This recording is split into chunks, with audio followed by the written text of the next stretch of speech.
أعوذ بالله من الشيطان الرجيم بسم الله الرحمن الرحيم ذلك بأن الله هو الحق وأنه يحيي الموتى وأنه على كل شيء قدير صدق الله العظيم سبحانك لا علم لنا إلا ما علمتنا إنك أنت العليم الحكيم ذلك یہ سب اس لیے ہے کہ بأن اللہ کہ اللہ تعالیٰ ہوا وہی الحق برحق ہے وَأَنَّهُ اور یقیناً وہ یحیی زندہ کرے گا الموتى مردوں کو وَأَنَّهُ اور وہ عَلَى كُلِّ شَيْءٍ ہر ایک چیز کے پر قدیر قدرت رکھتا ہے۔ بہت سارے لوگ اس بات کو تسلیم نہیں کرتے کہ اسلام یہ جس عقیدے کی بات کرتا ہے کہ ایک دن ایسا آنے والا ہے اللہ تعالیٰ سب کو مارنے کے بعد دوبارہ اٹھائے گا، اس بات کو تو پوری دنیا تسلیم کرتی ہے کہ ہم نے مرنا ہے، فوت ہونا ہے، لیکن مرنے کے بعد قیامت کے بعد جی اٹھنا اس کو تسلیم نہیں کرتے۔ تو جی اٹھنے کے برحق ہونے پر دلائل دیے جا رہے ہیں۔ پہلی جو دلیل دی گئی وہ یہ کہ انسان تو اپنے آپ کے پر غور کر لے، تیری پیدائش ہوئی ہے عقیر سے، پانی سے، تھوڑا غور کر، اللہ نے عقیر پانی سے تم کو بنا دیا۔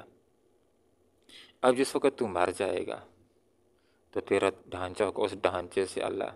دوبارہ نہیں بنا سکے گا۔ جو پانی کی بوند سے بنا سکتا ہے اس چیز کو جس کا پہلے کوئی نقشہ نہیں تھا، اب جس کا نقشہ موجود ہے، جس کا ڈھانچہ موجود ہے، جس کی ریڑھ کی ہڈی موجود ہے، اس سے ایک انسان کو اٹھا کھڑا کیوں نہیں کر سکتا؟ ضرور کر سکتا ہے۔ ان اللہ علی کل شیء قدیر، اللہ ہر چیز کے اوپر قادر ہے۔ تو جب اللہ تعالیٰ ہر چیز کے اوپر قادر ہے تو بڑے بڑوں کو مارنے کے اوپر بھی قادر ہے، ایسا کر کے دکھا رہا ہے۔ جب ہر چیز کے اوپر قادر ہے تو لوگوں تمہیں موت کے بعد اٹھا سکے گا، ضرور اٹھائے گا۔ اس کے اوپر دوسری دلیل کے اوپر غور کرو۔ وَتَرَا تم دیکھتے ہو الارض زمین کو حامدتاً کہ خشک پڑی ہوتی ہے، فَإِذَا أَنزَلْنَا پھر ہم جب نازل کرتے ہیں لیا اس کے اوپر الماء پانی کو، بارش کو، اہتزت وربت تو لہا اٹھتی ہے اور پھولنے لگتی ہے اور اگاتی ہے ہر قسم کے خوش منظر نباتات کو۔ اگر کوئی آدمی ہو اور اس نے پہلے کوئی یہ منظر دیکھا نہ ہو، بارش ہوتی ہے، فصلیں اگتی ہیں، پھول پھل ہوتے ہیں، یہ منظر دیکھا نہ ہو، اس کو اگر کوئی آدمی یہ کہہ دے کہ ایسا ہوتا ہے یا ایسا ہو جائے گا کہ بارش ہوگی، پھر زمینوں میں ہل چل آئیں گے، بیج ڈالیں گے، زمین زرخیز ہوگی اور فصلیں نکلیں گی، تو ایک انسان ماننے کے لیے ہو سکتا ہے تیار نہ ہو کہ یہ کیسے ہو سکتا ہے، یہ تو مٹی ہے، بیج اس میں ڈال دیں اور پودا نکلا، یہ کیسے ہو سکتا ہے؟ لیکن انسانوں تم دیکھتے ہو ایسا ہو جاتا ہے کہ زمین جو بنجر پڑی ہوتی ہے، مردہ ہوتی ہے، اللہ تعالیٰ بارش کرتا ہے، بارش کے نتیجے میں وہ زندہ ہو جاتی ہے، زرخیز ہو جاتی ہے، اس میں ہل چلائی جاتی ہے، کسان بیج ڈالتا ہے اور وہ فصلیں دینا شروع کر دیتی ہے۔ تو جو پروردگار اس بات کی پر قادر ہے کہ بنجر مردہ زمین کے اندر بارش کر دے اور وہ فصلیں دینے لگے، لہا اٹھے، تو کیا وہ پروردگار اس بات کی پر قادر نہیں ہے کہ انسانوں کو مارنے کے بعد دوبارہ جلا لے؟ ضرور اس بات کے اوپر قادر ہے، وہ قدرت رکھتا ہے۔ ذالک بأن اللہ هو الحق، یہ سب اس وجہ سے ہے کہ اللہ رب العالمین ہی معبود برحق ہے اور سچ رب ہے، وہی یہ سارے کام کر رہا ہے، انسانوں کو وہی پیدا کر رہا ہے، وہی مار رہا ہے، وہی امیر کر رہا ہے، وہی غریب کر رہا ہے، ہر لمحہ وہ ایک نئی شان کے اندر ہوتا ہے، اور فصلوں کو اگانے والا بھی وہی ہے۔ وَأَنَّهُ يُحْيِي الْمَوْتَى اور اللہ ہی کی شان ہے کہ وہ مردوں کو زندہ کرتا ہے۔ مردہ زمین ہوتی ہے اس کو اللہ رب العالمین زندہ کر دیتا ہے۔ اسی طرح جیسے اللہ تعالیٰ مردہ زمین کو زندہ کر دیتا ہے، زندہ فصلیں اس میں سے نکلنا شروع ہو جاتی ہیں، وہی پروردگار موت کے بعد، قیامت کے بعد زندہ کرے گا۔ وَأَنَّهُ يُحْيِي الْمَوْتَىٰ، وہ زندہ کرے گا مردوں کو۔ وَأَنَّهُ عَلَىٰ كُلِّ شَيْءٍ قَدِيرٌ، اللہ ہر چیز کے اوپر قادر ہے۔ صرف انسان یہ عقیدہ بنا لے، اس آیت کو تسلیم کر لے کہ میرا پروردگار ہر چیز کے اوپر قادر ہے، تو پھر یہ ماننا آسان ہو جاتا ہے کہ اللہ نے جو یہ بات فرمائی ہے کہ تم مر جاؤ گے، قیامت آ جائے گی، اس کے بعد تم کو اٹھایا جائے گا، یہ بات ماننا بھی انسان کے لیے آسان ہو جاتا ہے۔ وَأَنَّ السَّاعَةَ، اور ایک اور بات جو اللہ نے بتلائی ہے وہ یہ کہ قیامت آنے والی، اس کے آنے میں کوئی شک نہیں ہے۔ جیسے اللہ رب العالمین نے یہ بات ارشاد فرمائی کُلُّ نَفْسٍ ذَائِقَةُ الْمَوْتِ، ہر انسان نے موت کے پیالے کو پینا ہے۔ یہ منظر ہم اپنی آنکھوں کے ساتھ دیکھتے ہیں، آئے دن مسجد کے مینار سے اعلانات ہوتے ہیں کہ فلاں انسان دنیا سے رخصت ہو گیا، تو اللہ کی یہ بات ہمیں سچی نظر آتی ہے، کُلُّ نَفْسٍ ذَائِقَةُ الْمَوْتِ، ہر انسان نے موت کے پیالے کو پینا ہے۔ تو ہم دیکھتے ہیں کہ لوگ مرتے جا رہے ہیں، مرتے جا رہے ہیں، تو جس طرح وہ بات سچی ہے، تمام باتیں سچی ہیں، تو یہ بات بھی سچی ہے، وَأَنَّ السَّاعَةَ آتِيَةٌ، قیامت آنے والی، قیامت آ کر کے رہے گی، ضرور آ کر کے رہے گی۔ اور پھر یہ بات بھی سچی ہے کہ اللہ رب العالمین واپس اٹھائے گا، جو مر گئے ہیں، جو قبروں کے اندر موجود ہیں، اللہ تعالیٰ جلائے گا، اٹھائے گا، ان کو اپنے پاس حاضر کرے گا۔ وَأَنَّ السَّاعَةَ، قیامت آتِيَةٌ،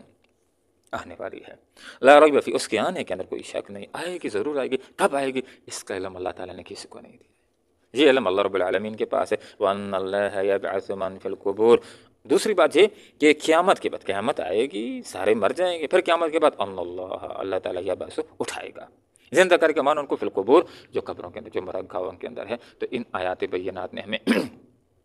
یہ سبق دیا، نمبر ایک کہ لوگوں تم نے فوت ہونا ہے، تم مر جاؤ گے، کچھ پہلے مر جائیں گے، کچھ قیامت کے اندر مر جائیں گے۔ دوسری بات کہ اللہ تعالیٰ اس دنیا کو بھی ختم کرے گا، قیامت کے ذریعے اللہ رب العالمین اس دنیا کو ختم کر کے رکھ دے گا۔ پھر جب یہ قیامت کے ذریعے ختم ہو جائے گی تو ایک اللہ تعالیٰ حسین دنیا بنائے گا، نئی دنیا اللہ بسائے گا، اس دنیا کا نام عالم آخرت ہوگا، اور اس کے اندر دو بنیادی چیزیں ہوگی، ایک جہنم ہوگی برے لوگوں کا ٹھکانہ، اور ایک جنت ہوگی جو اچھے اور بہترین لوگوں کا ٹھکانہ ہوگا۔ اور تیسری بات موت کے بعد، قیامت کے بعد تیسری بات جی اٹھنا۔ وَأَنَّ اللَّهَ يَبْعَثُ، یہ بات بھی لوگوں ذہن بنا لو کہ تمہیں اللہ رب العالمین اٹھائے گا، تو انسانوں نے اٹھنا ہے اپنی اپنی مرغاؤں سے۔ جس وقت اسرافیل علیہ السلام تیسری مرتبہ پھونک ماریں گے تو میرا الایتات الی ربہم ینسلون، اپنی اپنی مرغاؤں سے نکلیں گے اور محشر کی طرف حاضری ہونا شروع ہو جائے گی۔ اور پھر حاضر کیوں ہوگی، اٹھایا کیوں جائے گا، تاکہ ہر نفس کو پورا پورا بدلہ دے دی جائے، اعمال کی جواب دہی کا سلسلہ ہوگا، ہر بندے سے اللہ تعالیٰ انفرادی رپورٹ لے گا، زندگی کے اندر میری بندگی کی ہے یا نہیں، جوانی کے اندر کیا کچھ کرتے رہے ہو، میری عبادت کی ہے یا نہیں، جو علم تمہارے پاس تھا کس قدر عمل کیا ہے، مال کو کیسے کمائے، حلال کے ذریعے سے، حرام کے ذریعے سے، اور پھر اس کو خرچ کیسے کیا ہے۔ ان سوالات کے جو صحیح سے جواب دے سکا اس کے لیے بہترین زندگی کا، جنت کی زندگی کا، نہ ختم ہونے والی زندگی کا، مزے کی زندگی کا آغاز ہوگا، فی عیشۃ راضیہ، دل پسند زندگی کا آغاز ہوگا، خواہشات کی تکمیل کی زندگی کا آغاز ہوگا۔ اور جو 5 سوالوں کے درست جواب نہ دے سکا تو اس کے لیے انتہائی بری زندگی کا، دوزخ کی زندگی کا آغاز ہوگا، کہ جس کے بارے میں قرآن نے فرما دی وَبِئْسَ الْمَصِيرُ، یہ جو جہنم والی زندگی ہے، یہ جو جہنم ٹھکانہ ہے، وَبِئْسَ الْمَصِيرُ، یہ ٹھکانوں میں سے بہت برا ٹھکانہ ہے۔ اللہ رب العالمین سے دعا کرتے ہیں اللہ تعالیٰ ہمیں قرآن و سنت کو سیکھنے کی، سمجھنے کی، اور پھر قرآن و سنت کے مطابق اپنی ذہن سازی کرنے کی، ذہن بنانے کی، اس کے مطابق تحری کرنے کی اللہ تعالیٰ توفیق عطا فرمائے۔ آمین، وآخر دعوانا ان الحمد للہ رب العالمین۔ وترا، اور تم دیکھتے ہو الارض، زمین کو، حاملتاً کہ وہ خشک پڑی ہوتی ہے، فیضا، پھر جب انزلنا، ہم نازل کرتے ہیں، لائی اس کے پر الماء، پانی، بارش، اہتزت وربت، تو لہلہا اٹھتی ہے، وربت، اور پھولنے لگتی ہے، وانبتت، اور اگاتی ہے، من کل زوج، ہر قسم کے، بہیج، خوش منظر نباتات، ذالک، یہ سب اس لیے ہے، بان اللہ، یہ کہ اللہ تعالیٰ ہوا وہی، الحق، برحق ہے، برحق معبود ہے، وانہ، یقیناً وہ، یحیی، زندہ کرتا ہے، الموت، مردوں کو، وانہ، اور یہ کہ وہ علی کل شیء قدیر، ہر چیز کے اوپر قدیر، قدرت رکھنے والا ہے، وانہ، اور یہ کہ الساعہ، قیامت، آتیۃ، آنے والی ہے، ضرور آ کر کے رہے گی، لا ریب فیہ، اس کے آنے میں کوئی شک نہیں، وانہ، اور یہ کہ اللہ تعالیٰ یبعث، اٹھائے گا، زندہ کر کے، من ان کو فی القبور، جو قبروں میں ہے۔ اللہم ربنا آتنا فی الدنیا حسنۃ وفی الآخرۃ برحمتک یا ارحم الراحمین۔